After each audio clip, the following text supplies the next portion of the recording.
Right, so this wiki, we are kind of looking more on the back end, as well as diving into how that is working to trigger the new user onboarding experience. And so with the help of our folks at UIS, with Claire and her expertise in Journey Builder, we've been able to make a lot of progress here where we are not only doing more than I used to do in order to onboard new users, we are doing it much more efficiently. So all wins for myself and overseeing the process should benefit your users and should benefit you all during the onboarding process as well.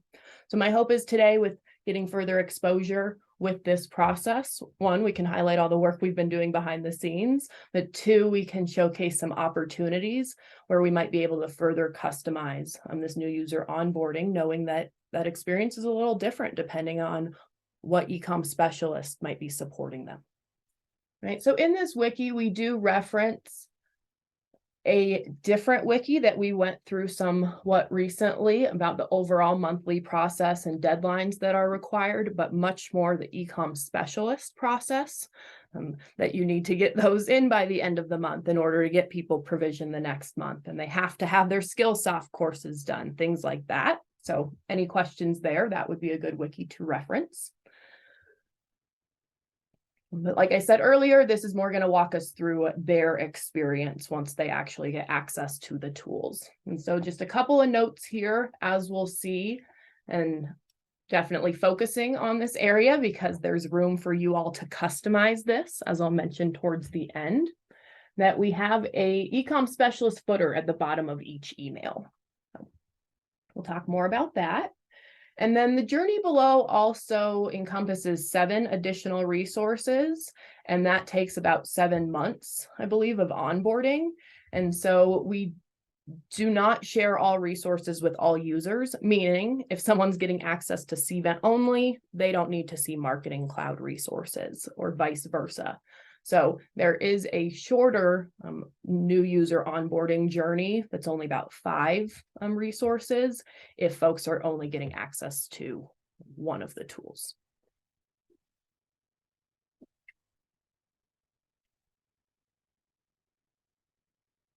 So after new users are onboarded, and as I mentioned earlier, if the eComm specialist has submitted that request in Salesforce and done everything they need to do of providing those completed Skillsoft courses and everything, credentials with training and quiz, like this first email from the system office, should be triggered about around the 5th of the month.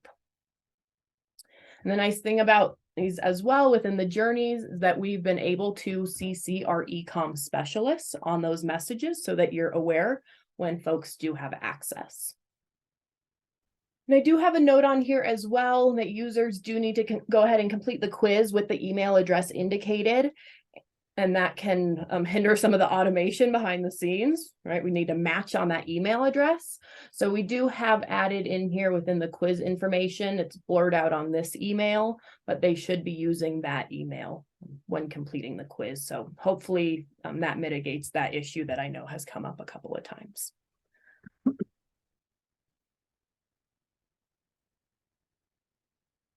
So the first email that is sent out is determined based on what the user has completed. So traditionally, most users, when they get the first email around the 5th, it includes their credentials, training resources, as well as a short quiz, as we can see in this email. But there are times when a new user has already completed training. Oftentimes they might just be a bit eager, and when they get access, they want the ability to send emails, which is perfectly fine. So I'm going to skip down to the second option. The second option of the first email that they might receive from us. So they're still going to get the exact same login credentials. It's the first time they're able to log in, but rather than being pushed to do training and the quiz that they've already done, they are presented with continued resources. So after that quiz is received around the 5th of the month, there are optional quiz reminders that might go out on a weekly cadence. And the hope is that our new users will be onboarded within a month. So they could get up to 4 reminders. And so that just includes letting them know they still need to do that training within the first month, providing the exact same training and quiz resources we did before, and just lower down, we have their first time login details. Kind of assuming they haven't really done that yet. And the eComm specialist should be CC'd on that one as well. And you said that was 4 quiz reminders, Mel? Or up to 4? I believe, and as I'm saying that, I am having a moment, Claire, might it only be 3 reminders, or is it 4? I believe it's 4. I think you have it right. Let me confirm here. But yes, timing is that they should be onboarded in the first month. Yes, there's 4 reminders. Thank you. So not everyone is going to receive those, only if they're not taking that action, but based on when the individual does go ahead and complete that quiz, they will be informed the following day at about 9 a.m. And the eComm specialist should be copied on that as well, as notice that they've been onboarded from the system perspective. And so that's a great opportunity to reach out to maybe do their first send together, or see if they need new from information added to their account, or maybe a new event planner email address. It was my sense historically, you might be onboarded, you might have passed the quiz, but that doesn't mean you feel 100% confident sending an email. So that just additional, okay, I got my email ready, what kind of checklist exists, and walk through that first send to me usually helped people be more confident.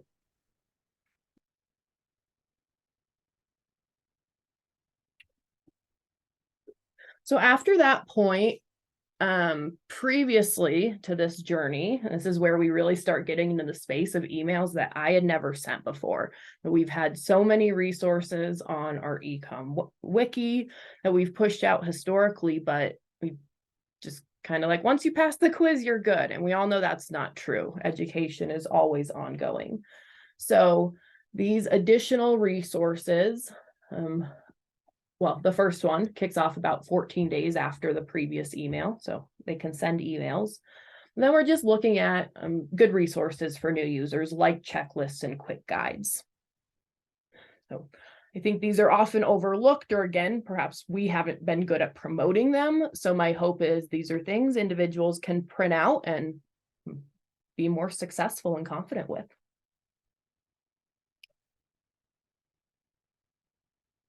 So yes, you'll see these breakdowns with some Marketing Cloud resources as well as Cvent, but again, if users don't have access to Cvent or Marketing Cloud, those emails are customized a bit further.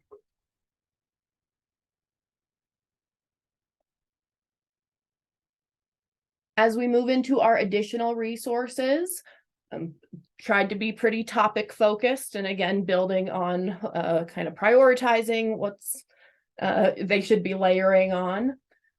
But we start moving into every 30 days, so at least 1 email a month. And note, this is also in addition to the other communications that we send to existing users. Only about 2 emails a month, or like the session that we're hosting on the 16th, they would be getting these as well. But as a new user, even if there's redundancy in content, we think there's value in especially new users having that. So yeah, 60 days after, or I guess 40 days, 45 days after being onboarded, just reiterating the importance of canned spam. It should hopefully eliminate some of those issues we see.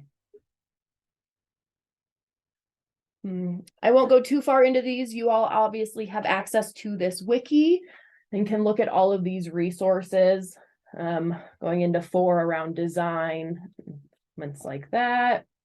We've got 5 focused on collecting money, those paid events, particularly in the Cvent space, but a few mentions of Marketing Cloud, like personalizing your email or updating broken links. Analytics and tracking, not something we wanted to layer on right away, but hopefully a couple months in might be of more interest. As well as efficiency and organization in both Marketing Cloud and Cvent.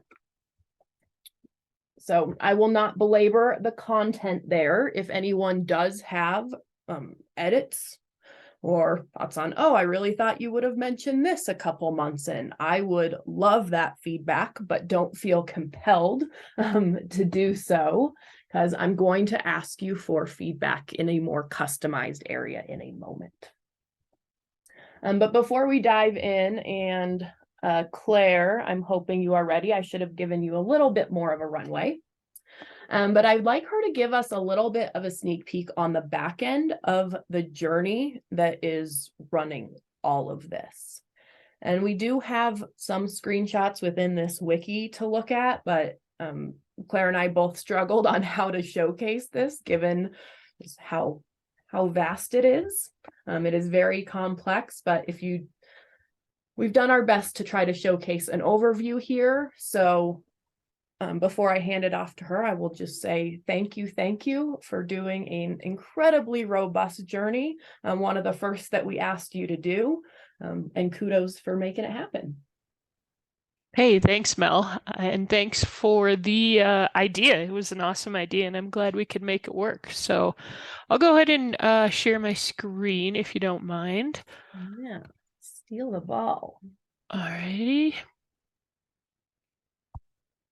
Okay, so you should be seeing now my Marketing Cloud Journey Builder screen.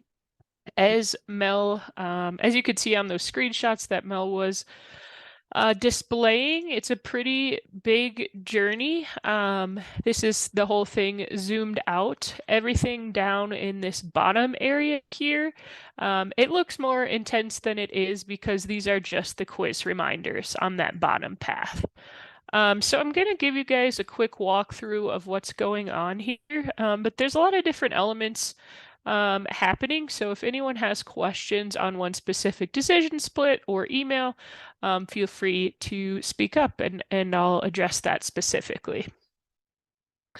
But here we are starting with a data extension entry, and this data extension is based off this report I have pulled up, which right now has no people, given that we completed the provisioning a week and a half, almost 2 weeks ago for February. So there's no one on this report because no one should be just starting the journey. But I did want to show you these filters over here on the report, and how someone gets entered in is basically through those provisioning requests that you submit. As Mel alluded to, there are different journeys for the different products. So they can either have Cvent, Marketing Cloud, or both. And so once we get some requests, once it's March and we start getting these February requests coming in, this would populate with whoever we would want to be going into this journey. So that kind of serves as the starting point here. And then I'm showcasing the both journey. This is the one that would go out to new users who have both Marketing Cloud and Cvent. Though we do have 2 other journeys running for a new user with just Cvent or a new user with just Marketing Cloud. And like Mel said, these emails are then tailored to that specific tool. So the first step here is decision split, and this is based off whether or not that individual has completed the quizzes, the provisioning quizzes. So the Cvent training quiz is passed, has to be true, and the deny send role, which is basically what we have checked until the Marketing Cloud portion of the quiz is passed. So they can't send emails until they successfully pass the quiz. It's basically what these 2 fields are doing, is saying, has this user passed the quiz? And if they have passed here, you'll see this route, and they'll get this first email, and it has their credentials.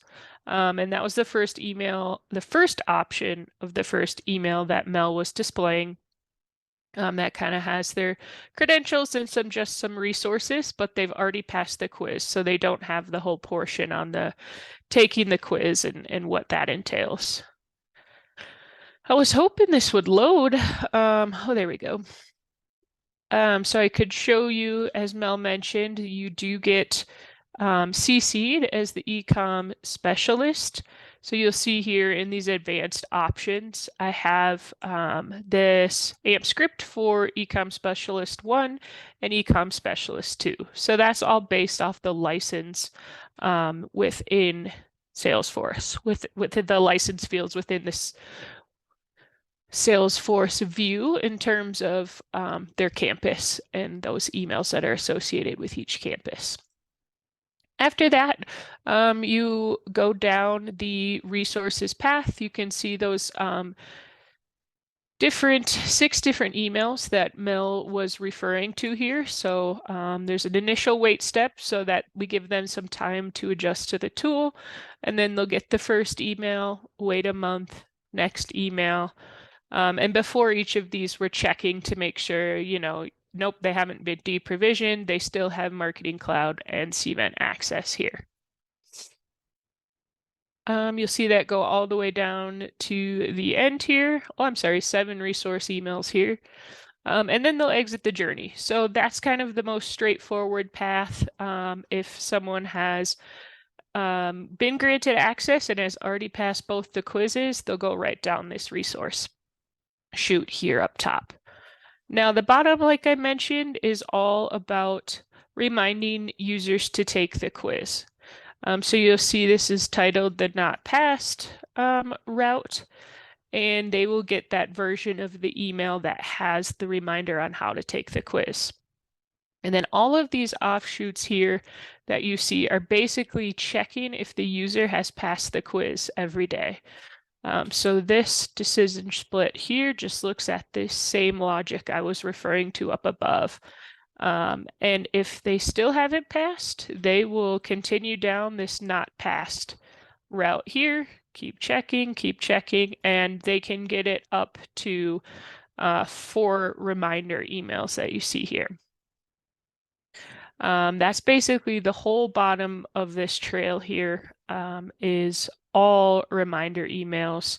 And you can see after the 4th reminder email, at that point, they should have taken the quiz. If they have not taken action, they are exited from the journey, and we follow up offline.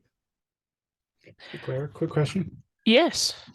Sorry if I missed this, if you showed it earlier. Are we copied on those emails alerting them they didn't pass and then need it again? Yes, you are. So I believe eComm specialists are copied on all the reminder emails, so you should get one every week if they have not taken it. And that once this loads, I can pull up. It's the same field as before. You're CC'd here. Thanks. Sure. Now, ideally, someone gets passed down this route and they get another email, and let's say that they are then took the quiz and passed. So then this logic would send them, this would change the cVent quiz is true, the deny send role is false. So they then should come up. It's kind of hard to follow, but you can see this join step here.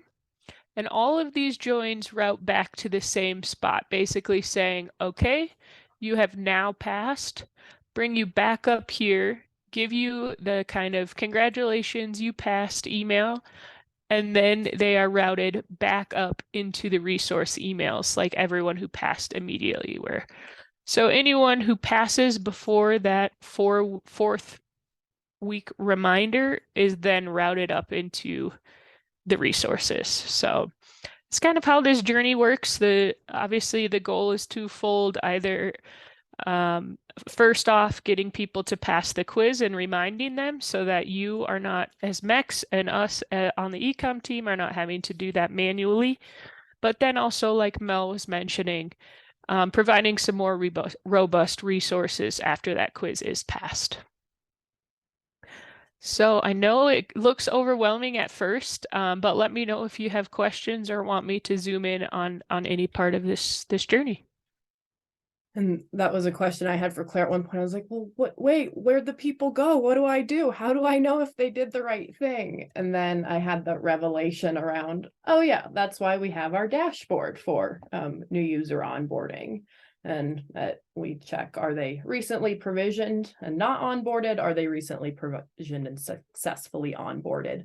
So that's a great way to check in, and something, again, you should be able to be pretty hands-off. And once we get to that first month, I'm going to be reaching out directly to Kayla or yourself to intervene that my emails aren't getting the job done. I do want to highlight on the license object, just the importance of that eComm specialist field that is driving this work. So the importance of making sure you select that during provisioning requests. And of course, I'm confirming that as well. So with that, I do want to back to what I mentioned earlier, that the footer of these emails are all driven by that same eComm specialist field. So I want to give you all the opportunity to update these. I know some are just out of date. Kelly, I'm thinking of you. We need your face up here and your title. And so I want to get those edits done and encompassed into our next round of edits. And the same goes for Lissa, I know as well. But I also want to give you guys the opportunity, if there are additional resources, if you have links or bodies of text, a comment about your turnaround times. If there is a message that you want in every single communication that our system office is sending that would fall under your eComm support, I am happy to do that. And I think it'd be a really scalable way to get custom resources out to your users. So I will follow up with a timeline on that, because I will want content by mid-March. Again, either edits to what's currently there or any additional resources to include.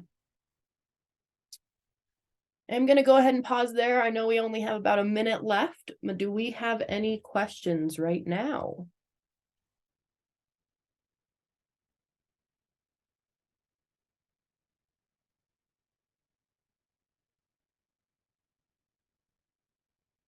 All right, I will get this recording posted and out on Chatter. And I will also get notes on those action items, or I should say optional action items, if you all want to take advantage of those opportunities. Thank you all so much for taking the time to join today.